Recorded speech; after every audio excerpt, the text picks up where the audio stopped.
Assalamualaikum warahmatullahi wabarakatuh. Shalom, Om Swastiastu, Namo Buddhaya, salam kebajikan, salam sejahtera bagi kita. Kembali lagi dengan saya di sini Leonardo Sirait di channel kesayangan kita ini, Sirait Media. Oke teman-teman, kali ini kita akan membahas hal yang sangat menarik untuk kita simak bersama-sama ya. Di video kali ini kita akan melihat bagaimana Rano Karno meninjau lokasi banjir. Tapi seolah-olah seperti raja ya teman-teman, naik perahu karet, digotong dan segala macam lah gitu ya. Sampai juga gubernur itu naik helikopter ya, yang padahal airnya tidak setinggi-tinggi amat gitu ya. Ternyata ada informasi mengenai kader-kader PDIP di akar rumput tidak senang dengan keputusan-keputusan Ibu Megawati, yang mungkin banyak yang kontroversial teman-teman ya, dan bertentangan dengan sikap-sikap politik para kadernya. Dan ternyata diduga kader-kader PDIP ini juga menuntut Megawati untuk mundur sebagai ketua umum. Bedain Megawati dan juga PDIP sepertinya terus bertambah teman-teman ya. Oke teman-teman, tanpa berlama-lama mari kita saksikan dulu video berikut ini. Mas Pramono, Anda bilang banjir di Jakarta ini banjir kiriman. Yang ngirim banjir siapa? Karena memang banjir yang terjadi di Jakarta sekarang ini boleh dikatakan mayoritas hampir 90% lebih adalah kiriman. Karena curah hujan di Jakarta sendiri cukup rendah, Mas. Tapi kami tidak mau menyalahkan siapapun.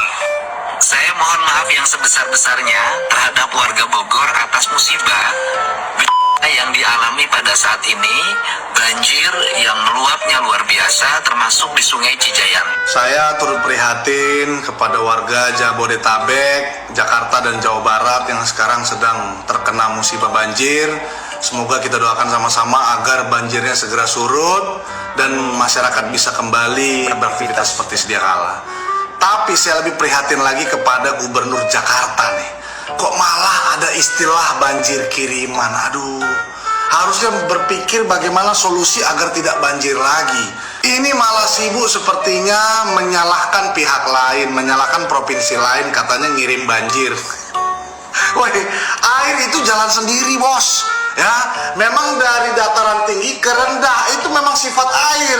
Ya, bukan kayak di luar angkasa, air terbang-terbang. Lagian siapa yang mau kepengen ngirim banjir? Hah? Ada ngepaketin banjir terus ngirim air ngirim banjirnya pakai apa? Pakai ojol. Harusnya kayak Kang Deddy aja, Gubernur Jawa Barat. Sama-sama loh baru jadi gubernur, ya kan? Yang sebelumnya bukan Kang Deddy juga kan gubernurnya, tapi minta maaf aja selaku gubernur, selaku pelaksana, selaku pemimpin daerah. Ya kan, minta maaf kepada warganya, belum bisa memberikan yang terbaik, kan gitu aja gitu loh. Jadi masyarakatnya pun, oh iya ya, mungkin habis ini ada perbaikan yang dilakukan oleh gubernur kami, kan gitu aja. Terus kita bicarakanlah solusinya. Ini malah salahin banjir kiriman. Aduh, mirip Pak Anies ya, salahin angin. Salahin angin. Mirip, cocok mereka dua. Bu Megawati tantrum. Itu bukan istilah orisinal dari saya. Saya ambil dari sebuah diskusi yang saya ikuti di kanal YouTube Zulfan Lindan Unpacking Indonesia. Dalam diskusi itu hadir pendukung Jokowi seperti saya, dan juga ada pendukung PDIP yang berpikiran waras. Istilah tantrum itu diarahkan pada perilaku Megawati yang ngamuk-ngamuk sesudah Hasto ditahan. Megawati kan memerintahkan para kadernya, para petugas partainya, untuk tidak hadir di acara retret pembekalan di Magelang. Para peserta diskusi di Zulfan Lindan menganggap itu tindakan yang sangat buruk, blunder, tidak bijaksana. Bahkan si pendukung PDIP pun menganggap begitu. Karena itulah kemudian tercetus gagasan berikutnya. Karena tantrum-tantrum, Megawati sebaiknya mundur saja dari posisi ketum PDIP. Bulan April nanti kan PDIP akan melakukan kongres. Dalam kongres itu disepakati saja agar saat ini diperlukan sebuah perubahan kepengurusan. Perlu baru, ada kan? Regenerasi. Betul, yang segar. Megawati sudah terlalu lama menjadi ketum PDIP. PDIP secara resmi berdiri pada 1999. Selama 26 tahun itu, Mega adalah ketua umum. PDIP memang punya struktur kepengurusan yang unik. Keputusan tertinggi ada di tangan ketua umum. Bahkan penentuan siapa yang bisa menjadi ketua, siapa yang diajukan jadi calon ketua, calon presiden, calon gubernur, dan seterusnya ada di tangan ketua umum. Ya. Megawati punya kekuasaan absolut. Megawati punya hak prerogatif untuk memimpin PDIP. Itu dulu dicetuskan di saat PDIP lahir untuk menjaga PDIP jangan sampai bisa diintervensi oleh kekuatan lain. Tapi sekarang prerogatif itu jadi merugikan. Kekuasaan di PDIP sekarang tersentralisasi di Megawati. Betul. Memang Mega tentu saja tidak bekerja sendirian. Ada orang-orang di sekitarnya. Tapi gara-gara sedemikian kuatnya kekuasaan Megawati, yang bisa bertahan di lingkaran kekuasaan hanyalah mereka yang bisa menyenangkan hatinya. Hanya mereka yang penurut, patuh, dan bersedia mengiyakan apapun yang dikatakan Megawati. Jangan bayangkan ada orang kritis bisa bertahan di lingkaran Mega. Dulu sih masih ada Taufik Kemas, sang suami, sebagai orang yang bisa mengarahkan atau menjadi teman bicara Mega. Tidak semua yang ada di kepala Mega saat itu bisa dijalankannya. Tapi sejak Taufik pergi pada 2013, Megawati praktis memimpin sendirian. Dalam perjalanan sebenarnya ada tokoh-tokoh yang berusaha melakukan reformasi dalam tubuh PDIP. Misalnya saja Eros Jarot, Laksamana Soekardi, Kwi Kian-gi. Namun dengan mudah Megawati menyingkirkan mereka. Langsung dipecat ya kan. Mega juga memiliki putra-putri di sekelilingnya, Puan dan Prananda. Tapi ya namanya juga anak, mereka ya lebih berposisi sebagai petugas partai ketimbang mitra bicara. Lalu ada pula Hasto Kristianto sang sekjen. Waduh, yang Tapi dia manut-manut. kini tentu sudah tak bisa diharapkan. Karena itu sekarang semua bergantung pada Mega sendiri. Celakanya Mega nampak sudah semakin kehilangan orientasi. Usianya kan sudah hampir 80 tahun.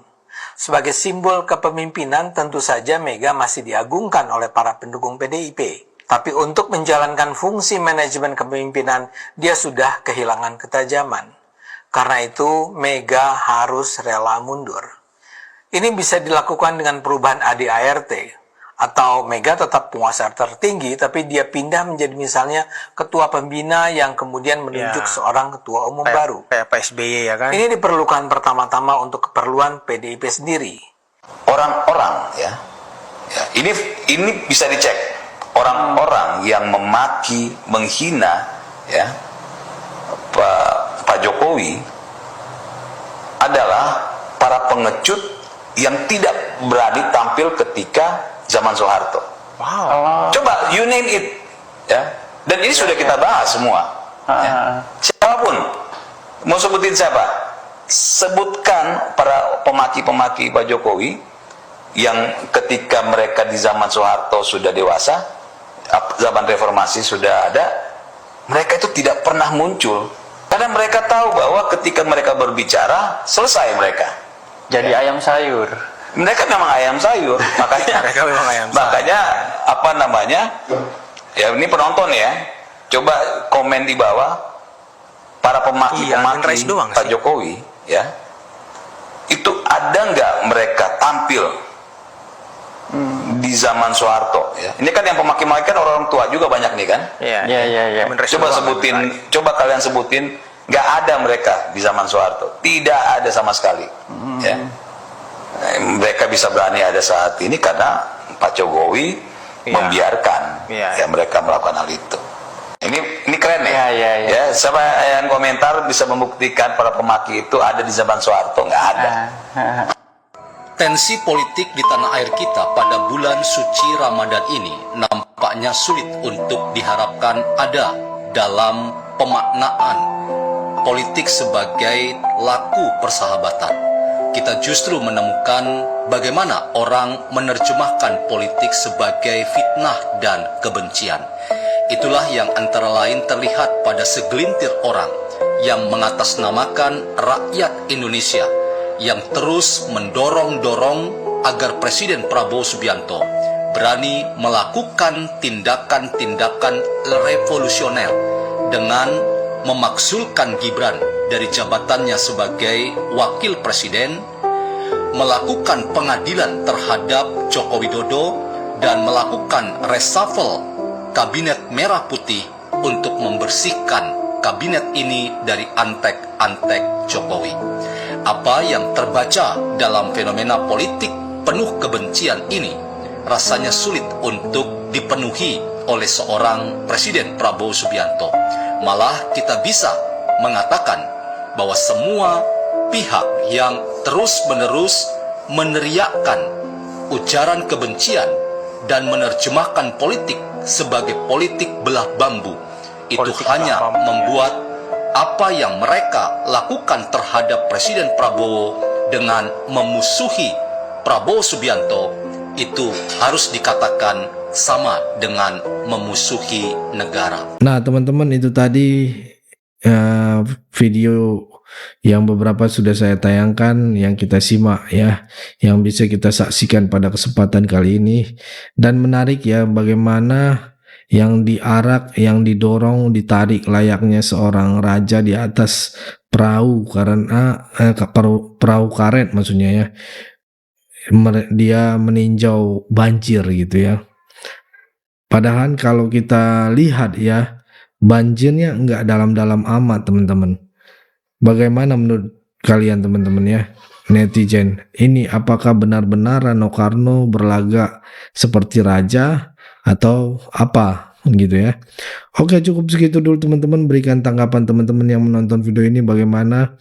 Boleh berikan pendapat kalian di kolom komentar. Pesan saya pokoknya tetap jaga persatuan Indonesia. Jangan mau dipecah belah, jangan mau diadu domba karena NKRI harga mati. Saya Leonardo Sirait, mohon undur diri. Bye-bye.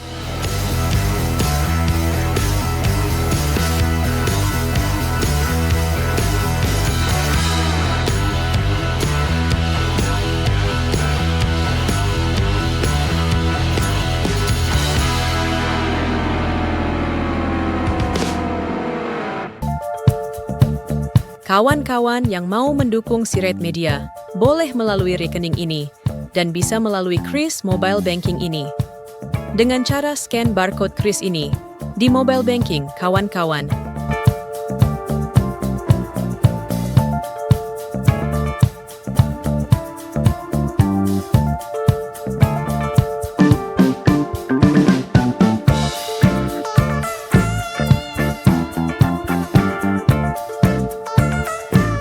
Dan jangan lupa juga mendukung pelayanan di yayasan kami melalui rekening ini dan bisa melalui Kris Mobile Banking ini. Dengan cara scan barcode Kris ini di mobile banking, kawan-kawan. Berapapun itu sangat berguna bagi pelayanan kami. Mari terus kita suarakan suara rakyat jelata dan terus berdampak bagi Indonesia. Terima kasih.